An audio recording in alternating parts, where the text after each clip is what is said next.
Hello, it's Hump Day Somewhere, and I'm Mike Gutierrez, the editor at Hump Day News, your source for good junk in art, politics, sports, and culture. Welcome to Editor's Picks at Humpcast, the podcast at Hump Day News. In these episodes, I pick a few of my favorite articles and posts from the site, read them aloud to wake you up or put you to sleep. Before we get down to it, a quick reminder that if you want things in your inbox, we'll put things in your inbox with the Hump Day News newsletter. It's a regular wrap-up of coverage past and content to come, with links, tips, taters, and tots served up fresh, nice, and hot. And if you're subscribed to the newsletter but not signed up for the Backyard, shame on you. The Backyard is a members-only area at Hump Day News where you'll find all that's best and bizarre at HDN. We've got Mapley Power Rankings, letters from the editor, our incel advice column, and more. Sign up at the Hump Day News to log in and enjoy. All right, our first article is Sunglaciers Bring That Calgary Sound. Now, this was a band that came to the Midway. They're from Calgary, Canada. And I'm joined here by Sarah Prusik, contributor to Hump Day News. Sarah, can you chime in about Calgary? Have you ever been drawn to visit? Never been to Canada, never been to Calgary. What I know about Calgary is it's a place that comes up a lot in Neil Young music, in particular the album Harvest. Really? Yes. Okay. In what context? Like, is it a cheerleading Calgary, or is it like I might be wrong. A deep dark place? It's Alberta that he talks about. Okay. I'm not sure how they're related. I think Alberta might be a province. Okay. Or something like that. Well, this just goes to show how little Americans know about Canada. Amen.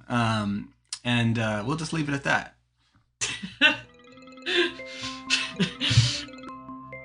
Calgary's Sunglaciers toured their new LP, Subterranea, through Midway Cafe on the night of Tuesday, 15th November, 2022.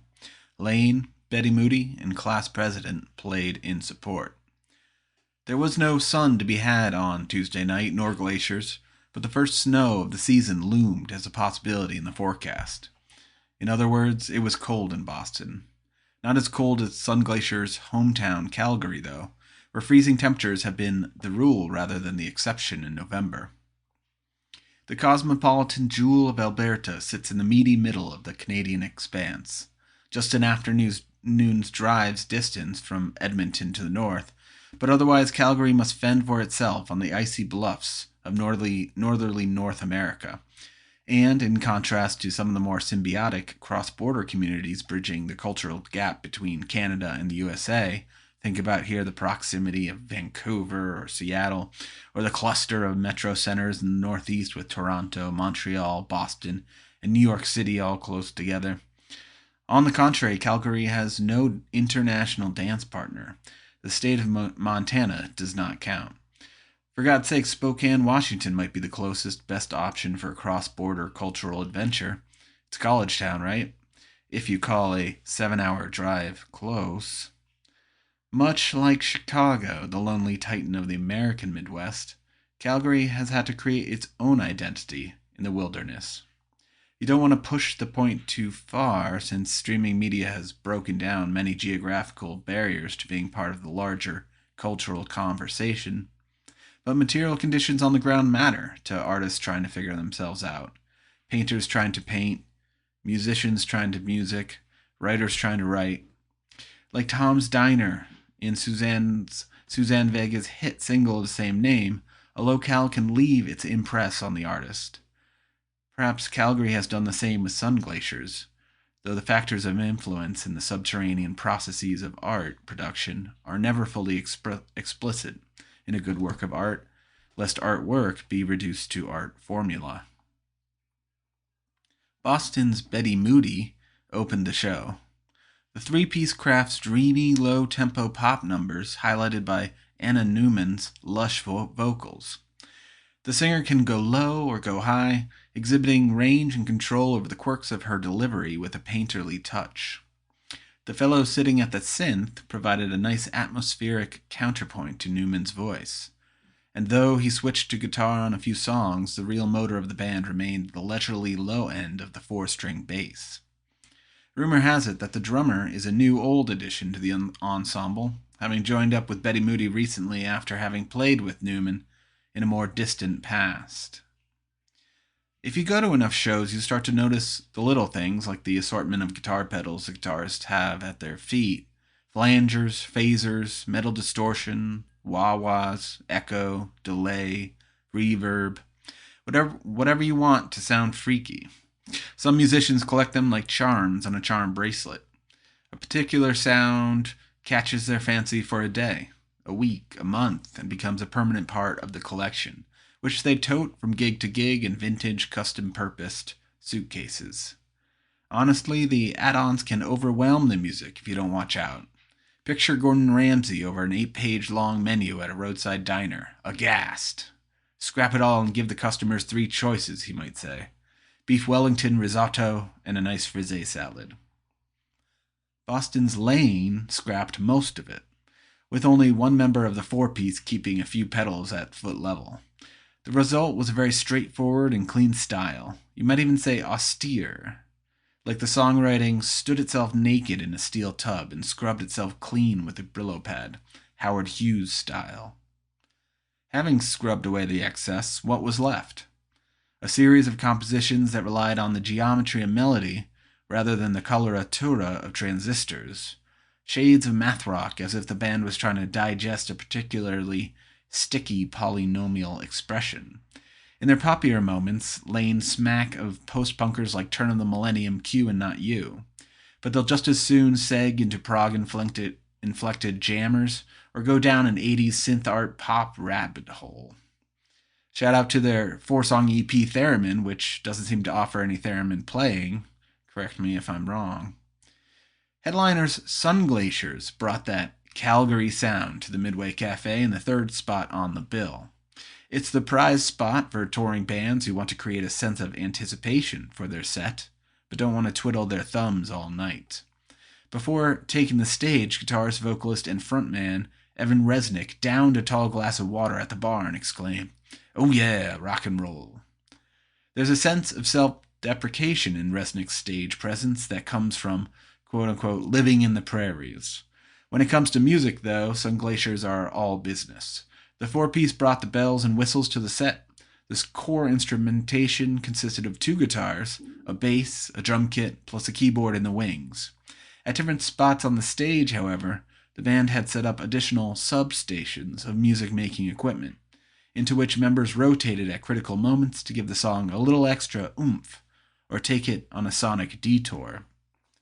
A good chunk of the set list was pulled from their recent LP Subterranea. The album is an effervescent mix of up-tempo, danceable club rock with throwback synth sounds and a little bit of a dark wave attitude. It's probably a wasted effort trying to pinpoint a national or even Calgary local character to Sunglaciers' sound. Arguably, there is more melodic tendency to the use of synths in Canadian indie rock in contrast to the more wallpaper approach of their American counterparts. How far you can extend this insight, it's hard to say. But Sunglacier was definitely using the keys for more than bloop bleep hooks and a shag rug oral carpeting. Pride of Lowell, class president, closed the night performing pop punk with some light emo persuasions. The 3-piece played songs off its recent 4-track EP. In fact, the frontman counted off each song from the EP as they performed it. 1, 2, 3, and so forth. Quick question. Is the bassist from Class President also the frontman for Burp, another Pride of Lowell? Let us know at the site as we stitch together the genealogy of the underground Lowell scene. Alright, our next article is called The Red Cup Rebellion. This was a labor action organized by Starbucks Workers United. It was organized in response to, I think, and I'm reading in a little bit here, but I think in response to the heel dragging that Starbucks corporate is offering the unions when they're trying to come to the table to negotiate, and Starbucks is doing anything but that. So, Sarah, did you hear about this Red Cup Rebellion? It was designed to make a stir, but I don't know how much it sort of registered on people's consciousness. I haven't heard of this. I've certainly heard of their union efforts. I personally think that no one deserves fair treatment more than a Starbucks barista. I think Mm-hmm. we've talked about this. They're one of the few businesses where you can just walk in and make up a product that they have to produce. They barely even have a menu when you walk in. They get a lot of bad treatment from the general public, so I think the company should treat them better. Agreed. And you have mentioned this. Like on social media, you will see these absurd Starbucks orders that other people are trying to encourage other people to make. I feel empathy. I feel pity, for the workers. I feel shame for the people who come in and order those crazy orders.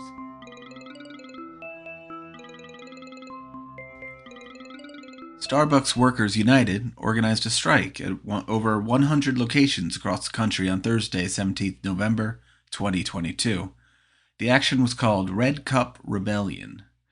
SBWU elaborated via press release, quote, "We chose this date in particular because it coincides with Red Cup Day, an annual Starbucks promotional event of major symbolic and economic importance, during which customers are given free, reusable red cups with the purchase of a seasonal specialty drink," end quote. Customers were encouraged to stand with the workers in a show of solidarity. With over 200 Starbucks already unionized in less than a year, the movement has momentum. Boston had its own reason to celebrate with the union win at the 874 Commonwealth Ave location. But lately, the national coffee chain has been making the news for union busting as much as union organizing. The National Labor Relations Board has ruled that Starbucks illegally fired employees on the basis of their union activity, a clear violation of labor law under the National Labor Relations Act. Starbucks CEO Howard Schultz has expressed no remorse nor indicated a change in strategy, instead complaining that the corporate giant was being, quote, assaulted by the union activity. Industry observers note that there's little incentive for companies like Starbucks to observe labor law when the costs for violating them are low and the profit motive high. Until the NLRB has the bite to match its bark, actions like Red Cup Rebellion will remain a critical tool in the toolkit of labor rights activists. At the site, we've captured some tweets to commemorate the day. Readers are encouraged to visit the site to see the tweets and to contribute to the Boston area SBWU strike fund as their means allow.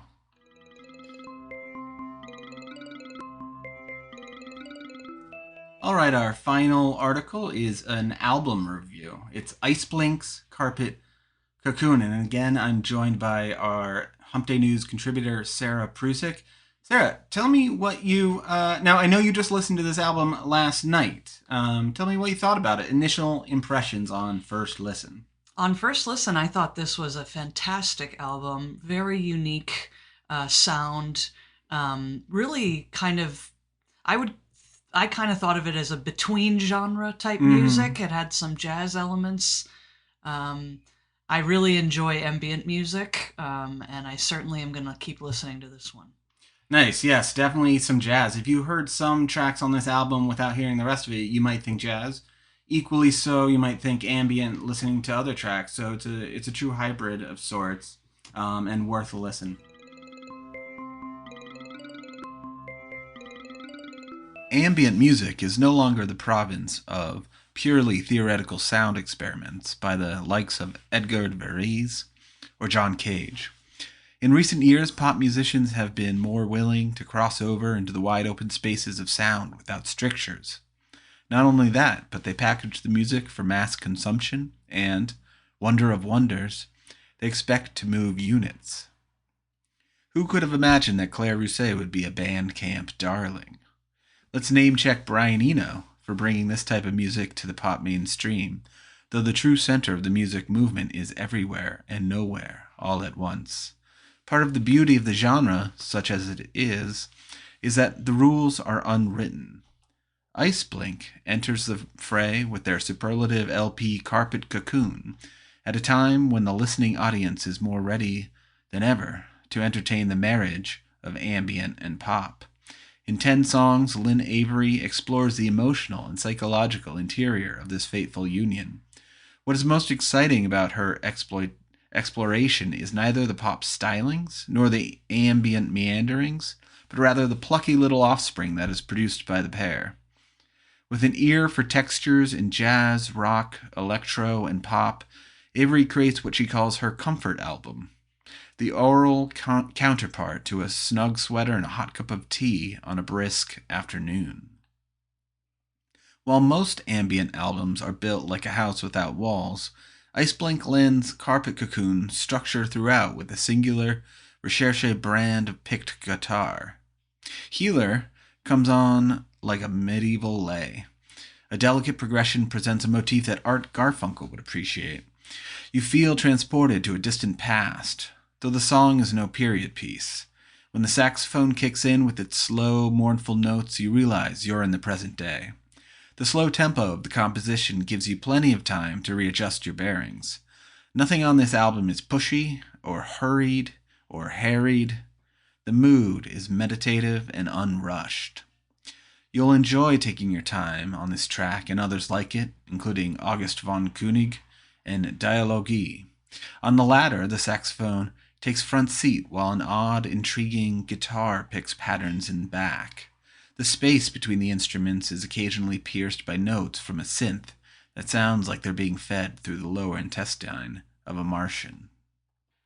Cell Phone in a Bath mines a more electro-ambient vein. The song interweaves slow and serene synth motifs in a gauzy, gurgling stew of sounds. A light echo filter on some or all of the tracks tricks the ear into thinking it's inside the hard-tiled interior of a real bathroom. Iceblink records the song as if it's soaking in the tub.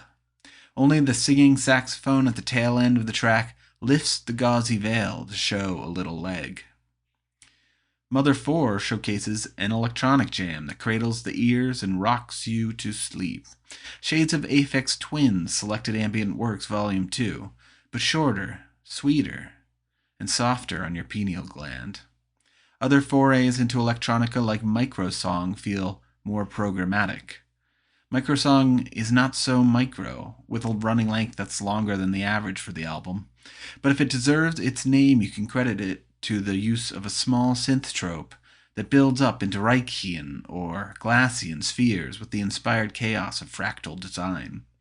A few sonorous moonbeams injected into the upper registers of the song give it a bit more body, but the atomic structure of the piece is solely determined by the little trope that started it all.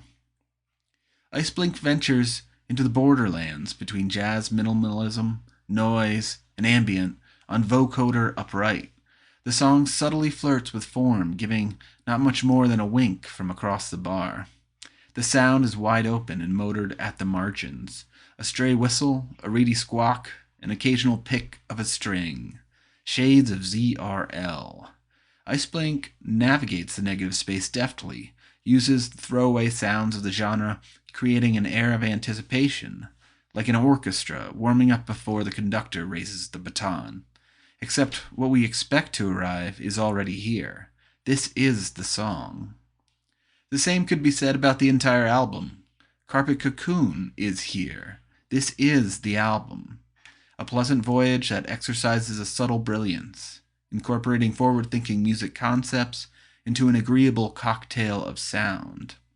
A time will come when the ice cube of ambient will melt into the rest of the drink for pop music at large. We'll all be less self-conscious of deploying ambient as a music-making strategy, because in truth, it's not a formula on its own, but rather a more general philosophy of sound. But for now we have Iceblink and other fine progenitors of the hybrid style, who remind us how far we've come and compel us to push forward. This has been an episode of Editor's Picks on Humpcast at Hump Day News. Thanks for joining. Visit us at the site at humpday.news for good junk in art, politics, sports, and culture. Follow us on our socials, subscribe to the newsletter, sign up for the backyard, and for the love of God, remember, every day is Hump Day.